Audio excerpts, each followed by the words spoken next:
సుదీర్ఘ వాదోపవాదాల అనంతరం ఎట్టకేలకు ఆజాద్ ఎన్కౌంటర్ కు సంబంధించి తుది తీర్పు ఇవాళ వెలువడింది. ఈ కేసును మున్సిప్ కోర్టుకు బదిలీ చేస్తూ ప్రధాన న్యాయమూర్తి తీర్పిచ్చారు. 3 నెలల్లో పోలీసులపై ప్రాసిక్యూషన్ ప్రారంభించాలని ఆదేశించారు. కోర్టుకు డైరెక్షన్ ఇచ్చారు. మున్సిప్ కోర్టుకు పోలీసులు ఎవరైతే ఎన్కౌంటర్లో ఆజాద్ ఎన్కౌంటర్ మరియు హేమచంద్ర పాండే జర్నలిస్ట్ని కాల్చి చంపిన పోలీసులు ఎవరైతే ఉన్నారో వారిపైన విచారణ జరిపించి తీర్పు ప్రకటించాలని జిల్లా జడ్జి గౌరవనీయులు జిల్లా జడ్జి గారు ఆదేశాలు జారీ చేయడం జరిగింది.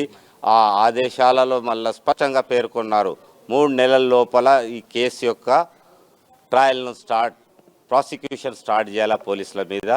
ఇవి ఈ సమాజంలో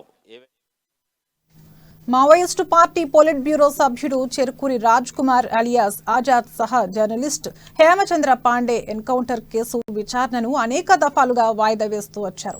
2011 జూలై 2వ తేదీన అప్పటి ఆదిలాబాద్ జిల్లా వాంకిడి మండలం సరికెపల్లి అటవీ ప్రాంతంలో ఎన్కౌంటర్లో వారు ఇద్దరు మృతి చెందారు. ఎన్కౌంటర్ బూటకం అంటూ సామాజిక కార్యకర్త స్వామి అగ్నివేష్ హేమచంద్ర పాండే భార్య బబిత అప్పట్లోనే సుప్రీంకోర్టును ఆశ్రయించారు. కేసును పరిశీలించిన సుప్రీం ధర్మాసనం విచారణకు ఆదేశించింది. ఆ తర్వాత ఆదిలాబాద్ కోర్టుకే కేసును బదిలీ చేసింది.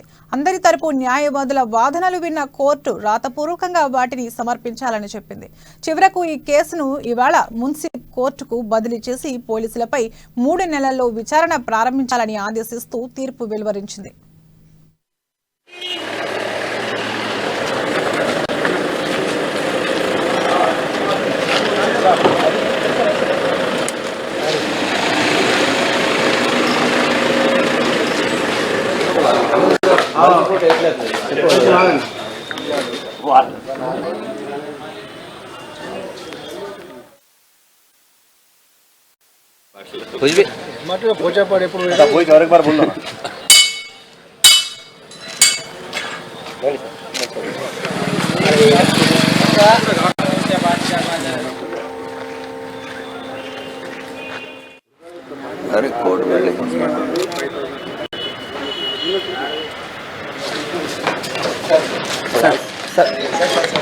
సారీ నేను ఇప్పుడు